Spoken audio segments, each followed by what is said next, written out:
नमस्कार, परिवर्तन news channel में आप सभी का स्वागत है। चैनल से जुड़ने के लिए लाइक, सब्सक्राइब, कमेंट एवं शेयर करें। पी अपडेट में ललिता कुमारी गृहिणी ने महिलाओं की बढ़ती जिम्मेदारियों के बारे में जानकारी साझा किया है। लॉकडाउन में सबसे ज्यादा महिलाएं प्रभावित हुए हैं। घर में काम, ऑफिस काम, बच्चों को संभालने तक की जिम्मेदारी कंधे से कंधा मिलाकर चली है। पुरुषों की अपेक्षाओं से ज्यादा मुश्किल का सामना करना पड़ा है। वहीं डॉक्टर अरुण कुमार राज ने टीआरपी को लेकर विशेष रूप से चर्चा किया है। टीआरपी की गणना क्या होता है, टीआरपी क्यों किया जाता है, टीआरपी से प्रश्नों का उत्तर दिया है। नमस्कार। कोरोना संकट और महिलाएं, जिम्मेदारियां बढ़ी और चुनौतियां भी। लॉकडाउन के महीनों में कोरोना वायरस के कारण हम सभी की जिंदगी किसी न किसी तरह प्रभावित जरूर हुई है। और जब तक कारगर वैक्सीन नहीं आ जाती, जिससे निजात मिलने के आसार भी नजर नहीं आ रहे हैं। शुरुआत से लेकर अब तक जब सब कुछ बंद पड़ गया, तब एकमात्र ऐसा तबका था जिसका काम रुका नहीं, बल्कि दिन ब दिन बढ़ता गया। जिन महिलाओं को अबला, कमजोर और दोयम दर्जे का समझा जा रहा था, उन्होंने दिखा दिया कि उन्हीं की बदौलत ये दुनिया खड़ी है। पिछले 4 महीनों में औरतों ने ना जाने कितनी भूमिकाएं निभाई है। बिना किसी सहयोगी के घर का सारा काम करना हो या स्वादिष्ट पकवानों की डिमांड पूरी करना हो, हर कदम पर महिलाओं ने ही मोर्चा संभाला है। इन 4 महीनों में कई तीज, त्योहार, उत्सव बीत गए, लेकिन ना तो पकवानों की कमी कभी महसूस हुई और ना ही बर्थडे केक की। इस दौरान पुरुषों ने भी मदद का बीड़ा जरूर उठाया, लेकिन यह कभी उनकी प्राथमिकता में शामिल नहीं रहा। अपने ही घर के काम में मदद करना और जिम्मेवारी निभाना तो अलग अलग चीजें हैं, जिसे समझने में पुरुषों को अभी वक्त लगेगा। इस कोरोना और लॉकडाउन ने साधारण से लेकर हर वर्ग की महिलाओं को सबसे ज्यादा प्रभावित किया और उनके जीवन में सबसे ज्यादा बदलाव लाया।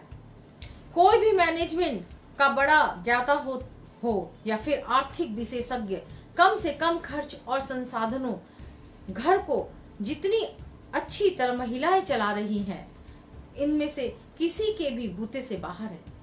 परिवार के हर सदस्य का साथ होने से निसंदेह घर का माहौल बदला है और हम एक दूसरे के करीब आए हैं। क्वालिटी टाइम का मतलब समझ में आने लगा है, लेकिन इसके साथ ही सिर पर जिम्मेदारियों का पहाड़ आ खड़ा हुआ है। सुबह से काम निपटाते कब रात हो जाती है पता ही नहीं चलता।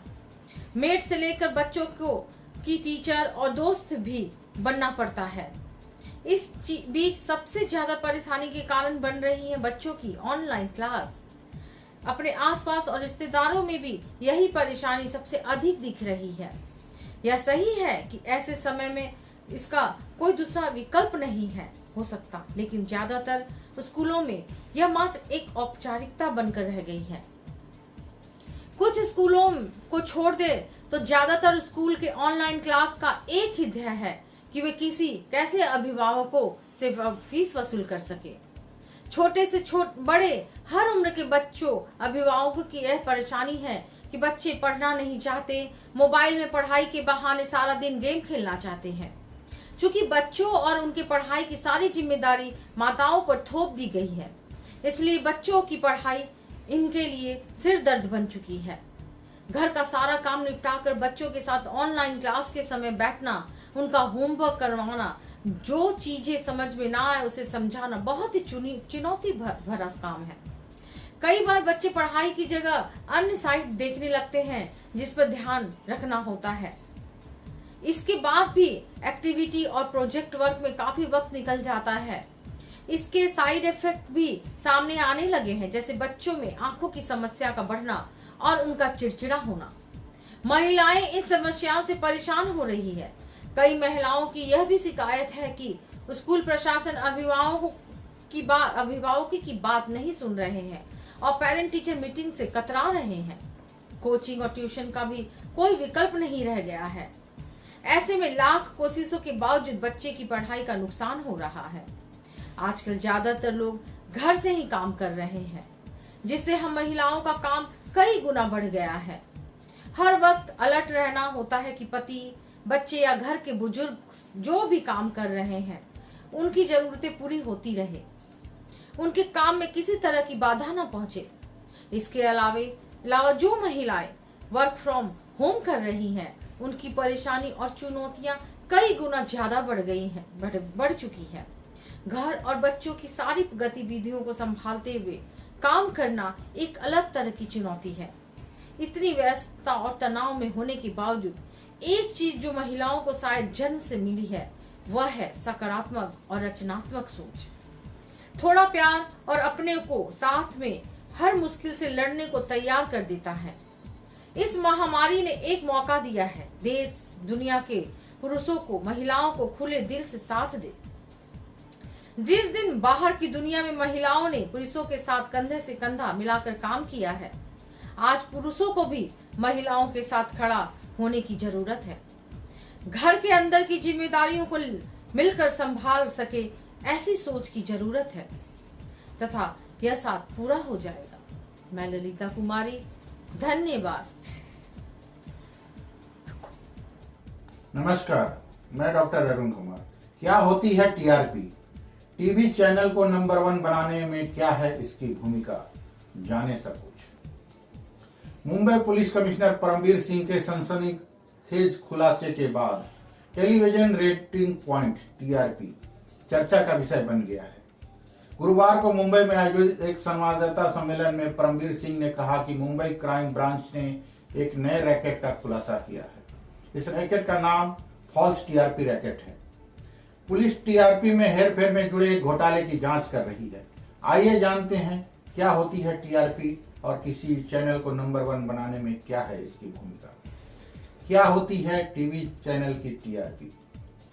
टेलीविजन रेटिंग पॉइंट यानी टीआरपी एक ऐसा उपकरण है जिसके द्वारा यह पता लगाया जाता है कि कौन सा प्रोग्राम या टीवी चैनल सबसे ज्यादा देखा जा रहा है।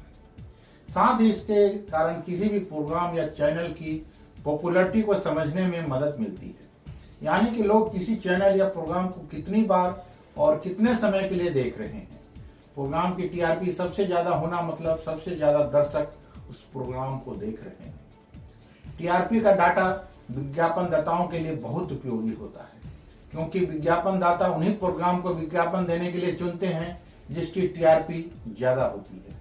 बता दें कि टीआरपी को मापने के लिए कुछ जगहों पर पीपल मीटर लगाए जाते हैं। इसे ऐसे समझ सकते हैं कि कुछ हजार दर्शकों को न्याय और नमूने के रूप में सर्वे किया जाता है और इन्हीं दर्शकों के आधार पर सारे दर्शक मान लिया जाता है जो टीवी देख रहे होते हैं।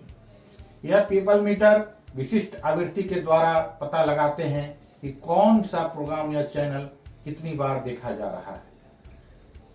कैसे तय की जाती है टीआरपी?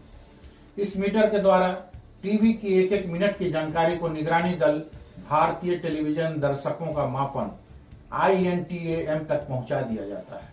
यह टीम पीपल मीटर में मिली जानकारी का विश्लेषण करने के बाद तय करती है कि किस चैनल या प्रोग्राम की टीआरपी कितनी है। इसकी गणना करने के लिए एक दर्शक के द्वारा नियमित रूप से देखे जाने वाले प्रोग्राम और समय को लगातार रिकॉर्ड किया जाता है और फिर इस डाटा को 30 से गुना करके प्रोग्राम का एवरेज रिकॉर्ड निकाला जाता है। यह पीपल मीटर किसी भी चैनल और उसके प्रोग्राम के बारे में पूरी जानकारी निकाल देता है। टीआरपी का क्या होता है प्रभाव? टीआरपी के ज्यादा या कम होने का प्रभाव सीधा टीवी चैनल की आय पर पड़ता है जिसमें वो प्रोग्राम आ रहा होता है। जितने भी टीवी चैनल हैं जैसे सोनी, स्टार प्लस, जी चैनल आदि सभी विज्ञापन द्वारा पैसे कमाते हैं। अगर किसी प्रोग्राम या चैनल की टीआरपी कम है तो इसका मतलब लोग उसे कम देख रहे हैं। इसका मतलब साफ है कि उस प्रोग्राम में विज्ञापन के ज्यादा पैसे नहीं मिलेंगे या फिर बहुत कम विज्ञापन दाता मिलेंगे। लेकिन अगर किसी चैनल या प्रोग्राम की टीआरपी ज्यादा होगी तो उसे ज्यादा विज्ञापन मिलेंगे और विज्ञापन दाताओं द्वारा ज्यादा पैसे भी मिलेंगे। इससे साफ है कि टीआरपी केवल चैनल ही नहीं बल्कि किसी एक प्रोग्राम पर भी निर्भर करती है। उदाहरण के लिए यदि किसी राइजिंग स्टार प्रोग्राम की टीआरपी अन्य किसी प्रोग्राम से ज्यादा है तो विज्ञापन दाता अपना विज्ञापन उस प्रोग्राम में दिखाना चाहेंगे और ज्यादा पैसे देंगे। क्या होती है टीआरपी रेटिंग? टीआरपी रेटिंग वह रेटिंग है जिसके आधार पर एक टीवी चैनल की टीआरपी की गणना की जाती है। किसी भी चैनल या प्रोग्राम की टीआरपी उस पर दिखाए जाने वाले प्रोग्राम पर निर्भर करती है। इसे ऐसे समझा जा सकता है कि जब कोई फिल्म स्टार अपनी फिल्म के प्रमोशन के लिए किसी प्रोग्राम में आता है तो उसके कारण उस प्रोग्राम की टीआरपी बढ़ जाती है, क्योंकि लोग उस स्टार को ज्यादा देखना पसंद करते हैं। धन्यवाद। आपका अपना डॉक्टर अरुण कुमार।